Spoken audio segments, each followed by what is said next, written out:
All right, thanks for everybody for joining today. I am your general contractor and host, Mike Krupa. Quick background on me, former home remodeler, turned actuary, turned benefits advisor, and I am on a mission to help employers like you offer better benefits at lower costs. It is possible. Just quick housekeeping items is there is a Q&A or a chat. If you have any questions throughout this webinar today, please go ahead and put them in there. If we don't get to them during the session, both myself and our guest, Trevor Dare, will stay on for about 15 minutes afterwards to answer any additional questions. So just want to make sure you know that. And then finally, this series and today's episode is eligible for HRCI and SHRM credit. To everybody attending today, I will send out a copy of the recording. If you need those codes, please just shoot me an email back and I will be sure to get those over to you.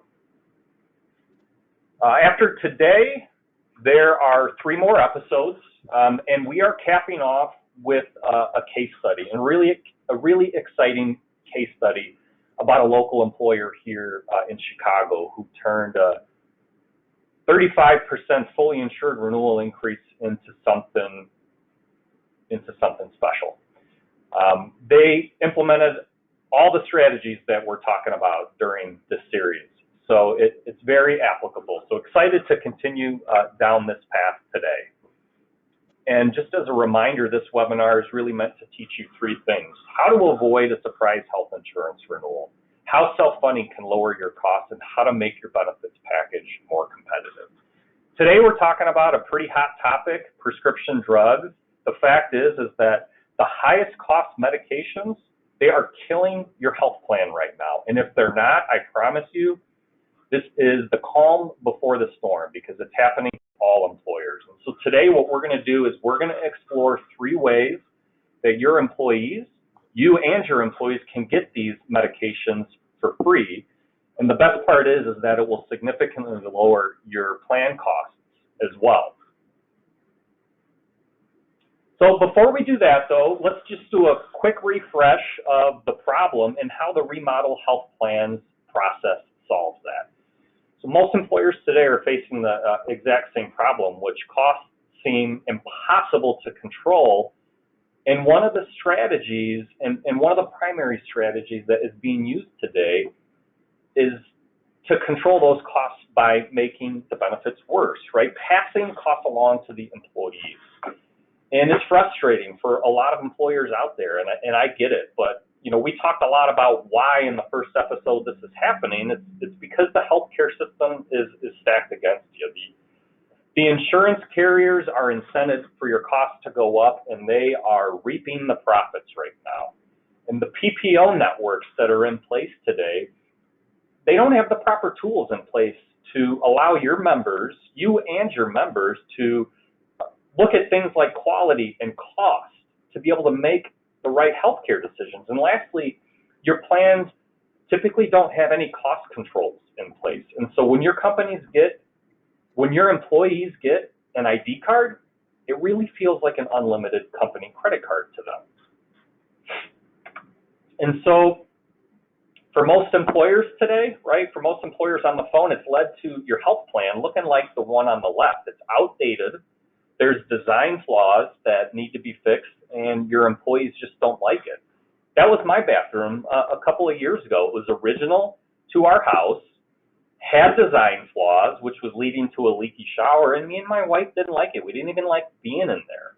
So I started to create a plan to remodel it, and then I got started. And I started the demo, and I collected a lot of data through this demolition process. And I started to understand why I was having problems with certain things. And the point is that you can do this same process with your health plan, right? That means creating a long-term strategy, number 1. And you can do that whether you're fully insured or self-funded, but that is important.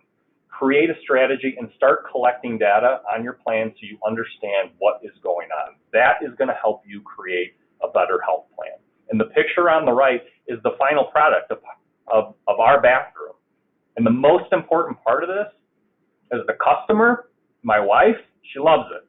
right? And that is important, and that's one of the things that I'm going to stress throughout this series is that there's a lot of remodeling that can be done on your health plan, but at the end of the day, you and your employees, you need to love it for it to actually be successful. But also, if you want to avoid being surprised by your health insurance renewals, you have to stop making one-year decisions and start creating a long-term strategy, whether you're fully insured or self-funded. And lastly, you don't have to remodel your health plan all at once. This was one room in our house where every room needed to be remodeled, right? We decided to tackle this one room, and that's it for now. And by the end of this series, we're going to show you the case study of an employer that completely remodeled their health plan. They did their house all at once. However, every employer is different in terms of how they get there and the pace that they go. Just a quick refresh on the remodel health plans process, and then I'm going to introduce our guest here. 3 steps in the process. 1, you have to get control. Control starts with a long-term strategy. It starts with collecting data and then ultimately moving into a self-funded arrangement. Don't worry if you're fully insured today, though.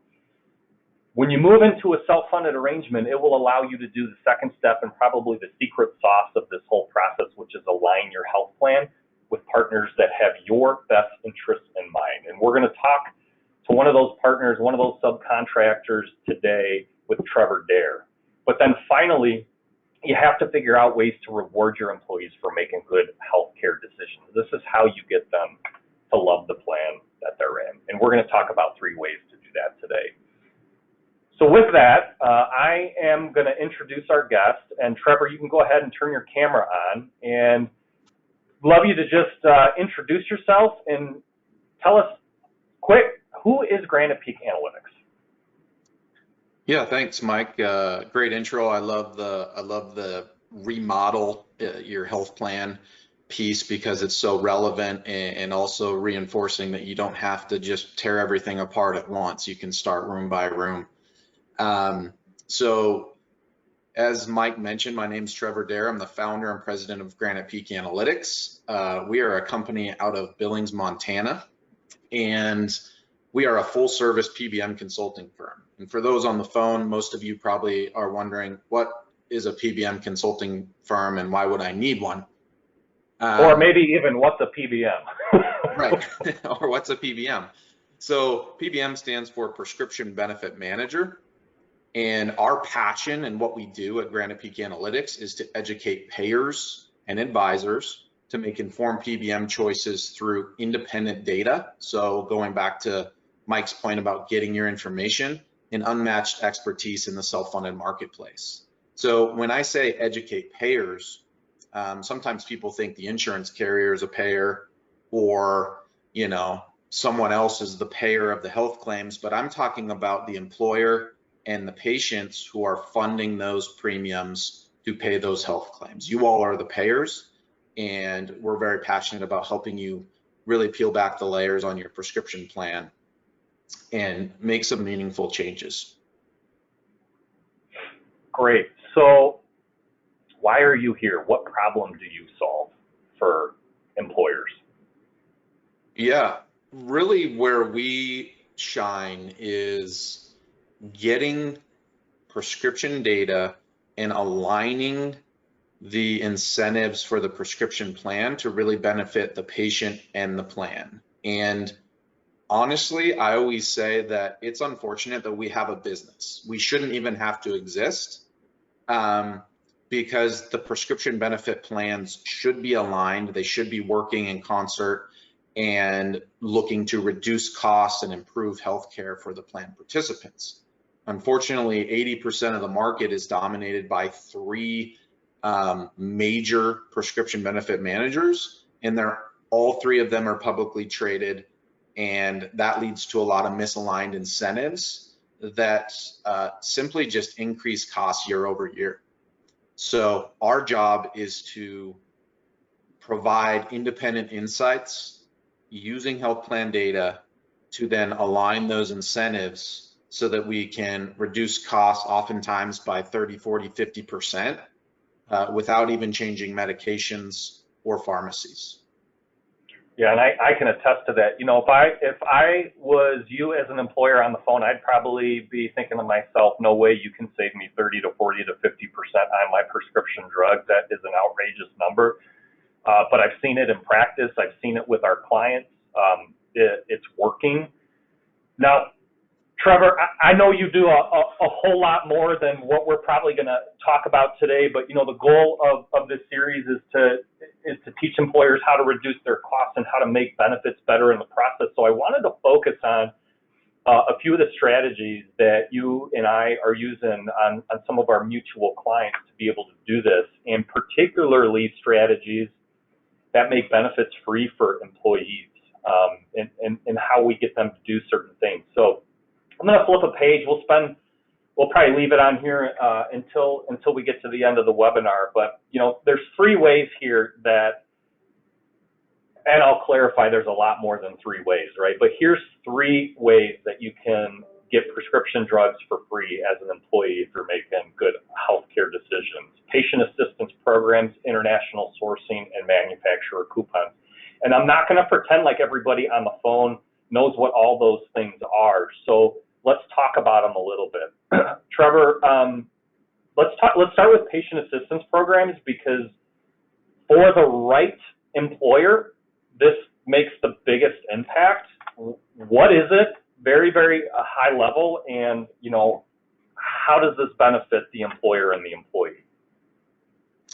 Yeah, so at the highest level, patient assistance programs are dollars set aside by drug manufacturers to help patients that are underinsured or uninsured get medicine in their hands. So if you know, the marketing of all these major, you know, drug manufacturers for the latest, greatest medicine, they're all over TV, right? And there's always something at the end that says, hey, call, you know, XYZ manufacturer. They may be able to help you afford this medicine.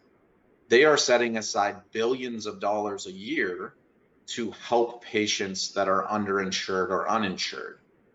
And so what we are able to do with the right plan and the right, you know, education process is find those 2% of people that are driving about 50 to 60% of prescription spend with what's called specialty drugs.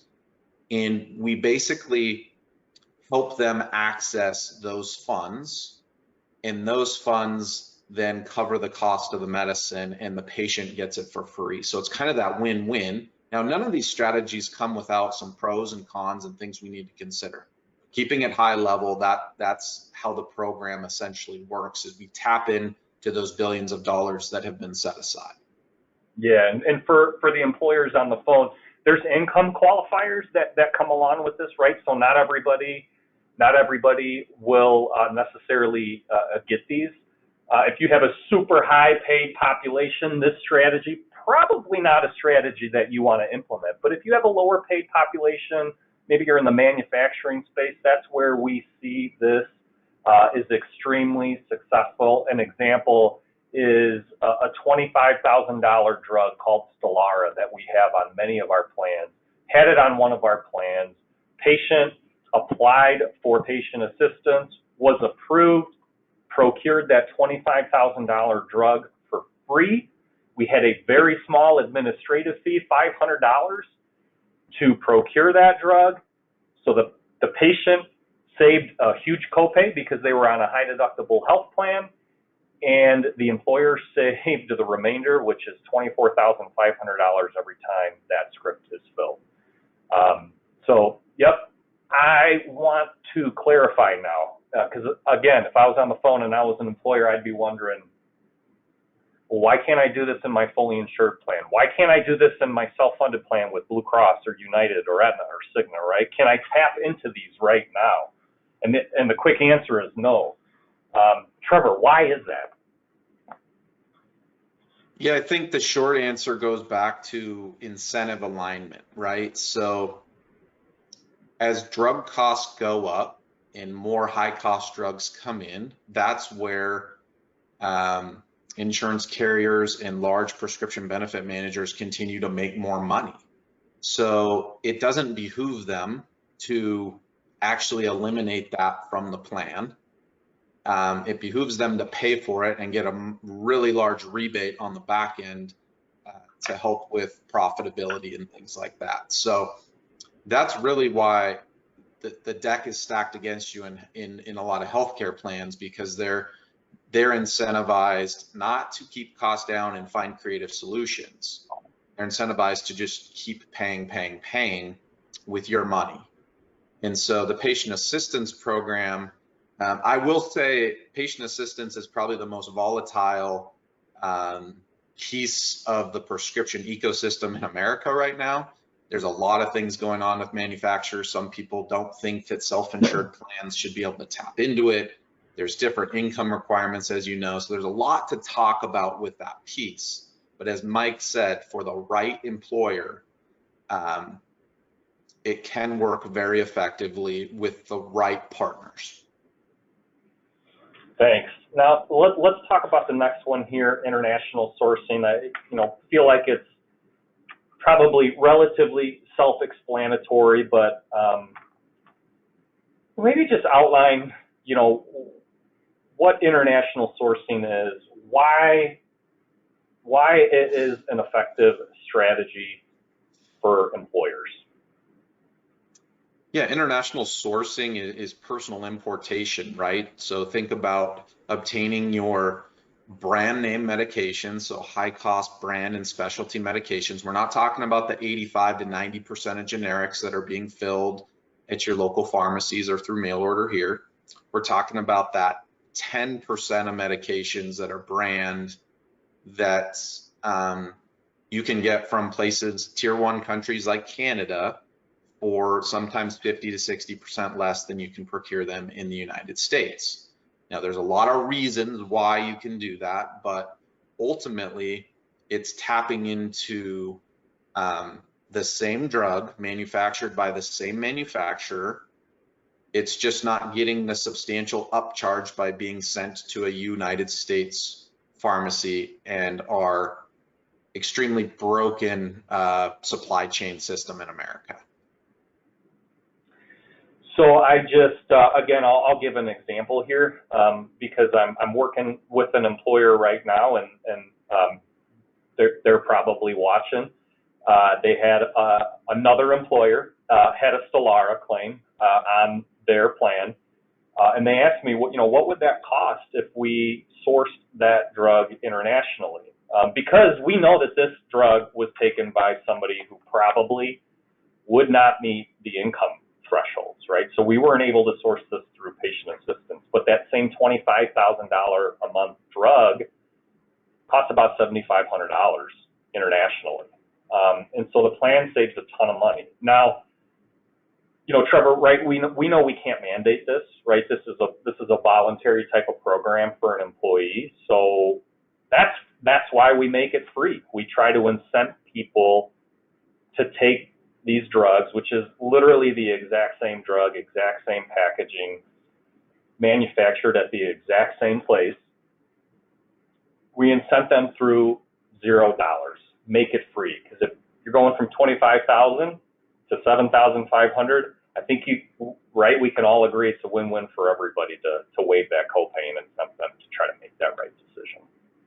Yeah, and I think one thing I'd add there, Mike, that it's not just Stelara is not just $25,000 a year, it's $25,000 a month or every couple months. So when you're reducing that cost to $7,500 for the health plan, I mean, that's fifth grade math that even my son can do to go, that's a good idea. Now, where we see some issues in these programs is vendors and partners that start taking large fees in the middle and not taking into account the rebates of their health plan. So it's one of those things where with the right partners, with the right programs that are focused on the patient, you can really do a good job. In this, what we call is like granular active plan management, right? Instead of just writing a premium check and saying, hopefully everybody's doing what we want them to do, This is patient by patient active plan management, helping these folks make good health plan decisions that are not only good for them, but good for the plan. And I'd add, like, this is where the market is going. Everybody probably has heard about the Consolidated Appropriations Act, the CAA, and I'm not going to go into a lot of detail there because that's probably its own webinar in and of itself. But, employers, the short of it is employers have a fiduciary responsibility, and there's more light being shed on that fiduciary responsibility through the Consolidated Appropriations Act, right? And these are ways to prudently manage your plan. And so a lot more on that. I'll probably release some content on the Consolidated Appropriations Act because there's a lot to unpack there. All right, the last one here, let's talk about manufacturer coupons and what they are and how we can use them and maybe why employers should tap into this now. Yeah. So manufacturer coupons is another lever that manufacturers have used on those high cost brand and specialty medications to basically help patients afford the medication. So let's say I'm on Humira, and right now that's about $6,400 a month. And my plan, I have to meet my $1,000 deductible, which would be a miracle if my deductible was $1,000 these days. And then I have a $200 copay.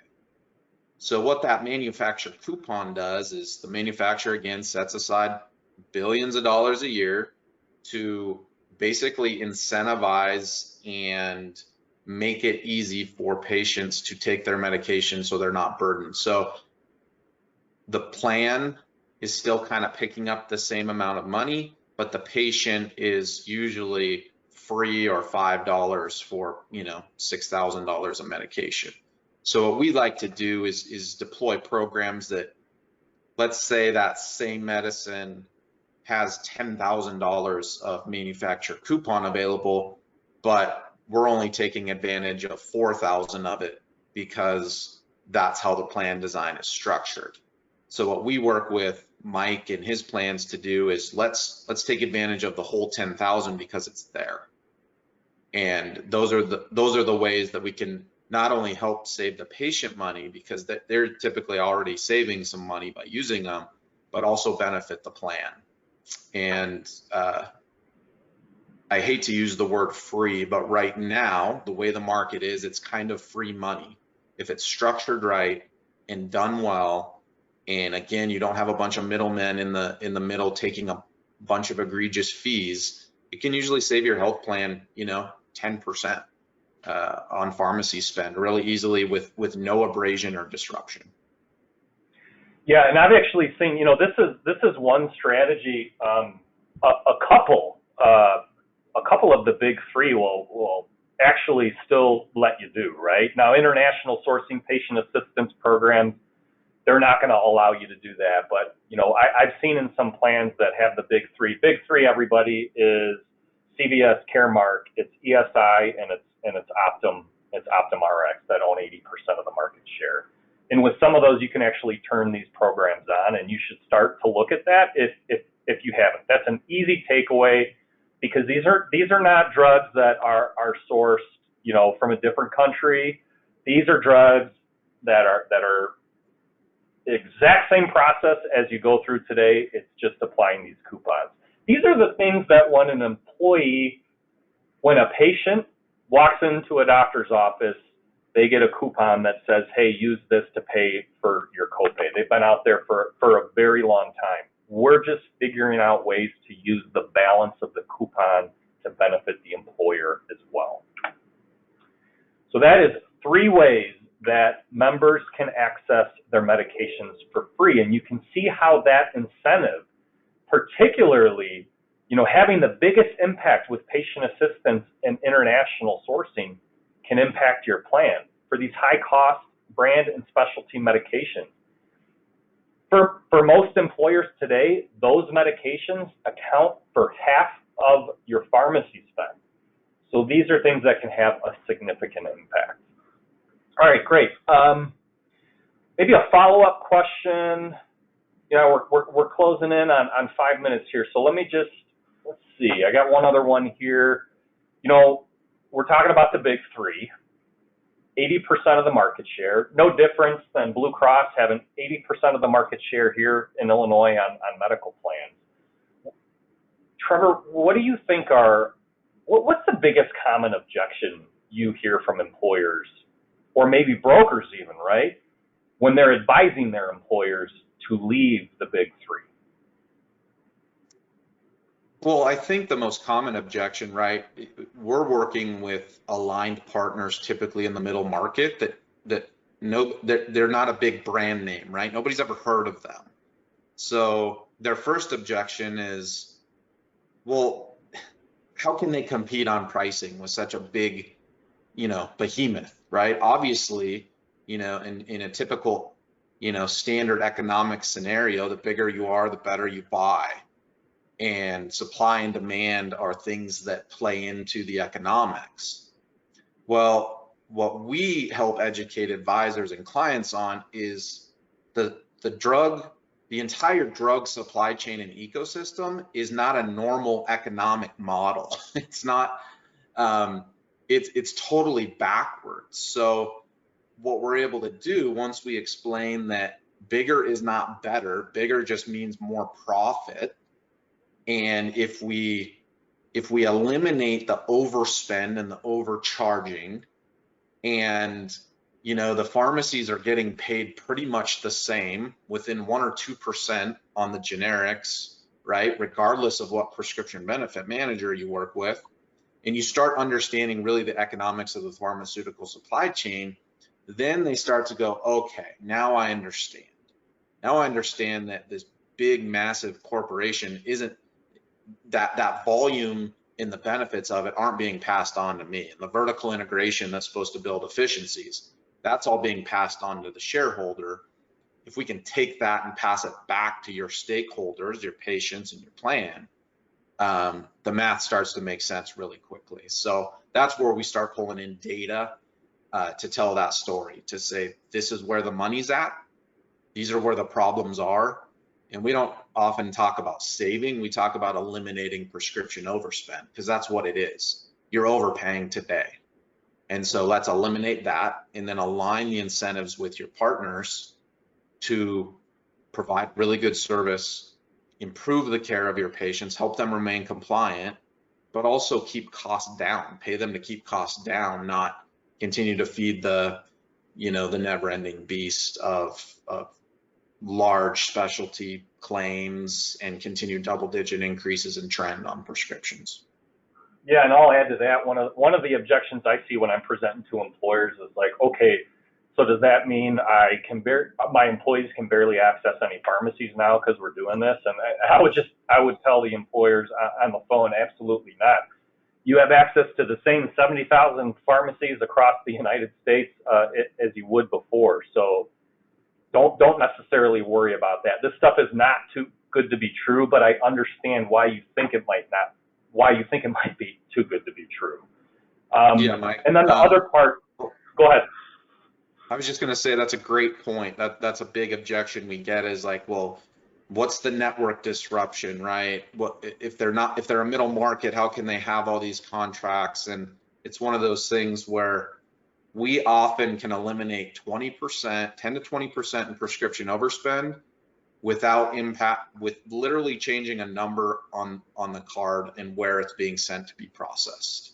Same drugs, same pharmacies. We're just eliminating the fat that's in the middle. So look, that's why I would tell employers, right? I remodeled my bathroom. I'm working on a new room in my house right now, but if there is a place to start and to not have disruption to your employees, this is the lowest hanging fruit on your plan. The 20 to 50% savings is real. If you're going to start somewhere, this is where you start. You can still stay with a major insurance carrier, major PPO network, and you can carve out your prescription drugs and have a huge impact on your bottom line and put in creative ways like this to be able to reward your employees for making good healthcare decisions. All right, so we're wrapping up here. We're a minute over, so I'm just gonna kind of close us out here, and then we'll leave some time for questions. This is just 2 QR codes to scan. Connect with me on LinkedIn or subscribe to my YouTube channel. The reason I'm telling you that is because I'm on a mission to educate, just like I'm educating here on this webinar. I put out a lot of content. It is non-salesy content. I'm a former actuary, so I'm not even that good at sales anyways. But please subscribe or connect with me on LinkedIn just so you can access that content if you're interested in it. If you feel like you're ready to talk a little bit more, here's how you can schedule a meeting with me, connect with me directly on my Outlook calendar, and we can set up a 15, 30-minute discussion to talk. Next episode, we're going to talk about how to add some cost controls into your plan. And excited to talk to a partner that I've been working with, ClaimDoc, with that. But now let's get to some questions. So I'm looking at the questions here on the chat box. Here's where, feel free to add in more questions, please. Don't be shy. The first one we have here, Trevor, is, do I have the ability to do these types of things if I am fully insured right now? I mean, the short answer is no. Unfortunately, you don't. Fully insured plans are by design, they're bundled all together and all the components are together. So with that comes simplicity. With that comes typically a lack of data access and control. So if you're fully insured today, you cannot go and ask your insurance carrier to carve out your PBM. And even if they were willing to do it and they save some money, like that would benefit them because it's just premiums and loss ratio, right? So a lot of these things in remodeling your health plan starts with, looking at what potentially self-funding your plan would be and working with an expert like Mike to walk through all the pros and cons and different areas of risk. Thanks. Yeah, and I will, add here that, on the fully insured side, employers on the phone, you may have considered self-funding in the past. Quote may have come back, didn't look good, wasn't enough to make the move. I'll tell you, there's a lot of data out there, and for the Illinois employers on the phone, you have more than 50 employees enrolled in your health plan and you're with Blue Cross, there's some really good data that you can find right now that talks about your specialty medications. And the reason that is important is because if you're moving into a self-funded environment and you're getting crappy fully insured renewals right now, there's a good chance one of those reasons you're getting some crappy fully insured renewals is because you got some high cost meds on your health plan. And this is one of the easiest things for a broker consultant to look at and to see if some of these opportunities are out there. So look, if you're not ready to change your broker, I get it. Not trying to convince you to do that right now, but start asking them the questions of how are high cost medications impacting my plan right now and what can you do? What kind of strategies are out there? Are there patient assistance programs? Can that drug be sourced internationally? Are there manufacturer coupons available for that? And the answers you'll get will tell you if you need to dig a little bit further with somebody else. And if you want a second opinion on it, or you have a drug and you're curious, you can contact me and I'll let you know too. But the point is having the information like that and having your consultant that has the information like that can then go to the market, this improves your chances of getting a self-funded quote. We've done some really creative things on this, where a Stelara claim was literally the reason that an employer couldn't get a self-funded quote. But if we can be able to prove to that carrier that we're going to get through a patient assistance program, the viability of getting a self-funded quote becomes a lot easier. So that's why it's super important to understand that there's data within your health plan, data that you might not even know that is out there right now. Your broker might not even know that data is out there right now, but it's important to start collecting that data and just understanding what kind of opportunities are on your health plan. Okay, let me just see here. All right, I got one more question here. This is a good one. I get this a lot regarding the international sourcing of medications, Trevor. Should we be concerned? Here's the question: should we be concerned about the quality of those medications being the same as if we received them from a U.S. pharmacy? Yeah, again, going back to what we talked about a little bit earlier, no.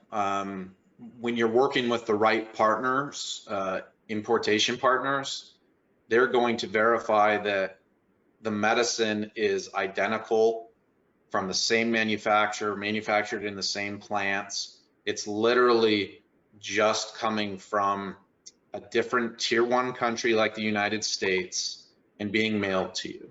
I mean, those are the major differences, and for substantially less. And the reason for that, again, is that there's not a rebate incentive that is inflating costs in those other countries. So the purity, the tracking, all of those different things, and there's actually a lot of good articles that have come out about this. You know, you got to look out for the bad actors. There's bad actors in every industry, but when you find the right partners and work with them, there's no concern about quality. And sometimes we get this, you know, I'm a proud American as well, but sometimes we like to think our healthcare is the best and that because it came from a US pharmacy, it's better. And the reality is most of the medicine coming from the US pharmacy was manufactured outside of the US anyway. So that, you know, it's one of those things where if we can just educate folks on the other options and talk through the pros and cons and make people feel comfortable, you know, if there was an issue with purity and quality of the medications, you know, we would have been fired and those folks would have been fired a long time ago, because our goal is not to disrupt somebody's healthcare to save a buck. Thanks for that. Yeah, and I'm a big fan of kind of making healthcare simple because it's so complex. I think you hear about these. If I'm on the phone, I hear patient assistance, I hear international sourcing, I hear manufacturer coupons. Like, what the heck is that? So confusing just when you hear about it. Like, the simplest way to explain international outsourcing is just a mail order program. It's no different than the mail order program you have in place, you know, with the big 3 carriers for your generic medications or your maintenance medications or whatever it is. It comes right to the door. It is a mail order program. So, you know, that's the simplest way I can explain one of these types of programs. All right, well, that's actually all the questions that we have today from the audience. So for those of you that hunt around for the questions, thanks. For those of you that were on the phone and attended, I appreciate it. Trevor, just wanted to give you a big thanks for joining us today on the phone and spending some time talking about this very impactful subject. Yeah, I appreciate you having me, Mike. It's always good having the opportunity to educate the ecosystem on different opportunities, and really, as you stated, just find those questions to ask and keep asking them until you get an answer that you're satisfied with. Yeah. So, hey, leave you with that, right? Employers, as a reminder, go start asking your current broker or your current insurance carrier for data on your prescription drug plan. You want to start to see that. Easiest thing that you can do, lowest hanging fruit on your plan. So take that away and do it. And we will see you in another 3 weeks as we talk about our next topic. So have a great day, everybody. Thank you for joining.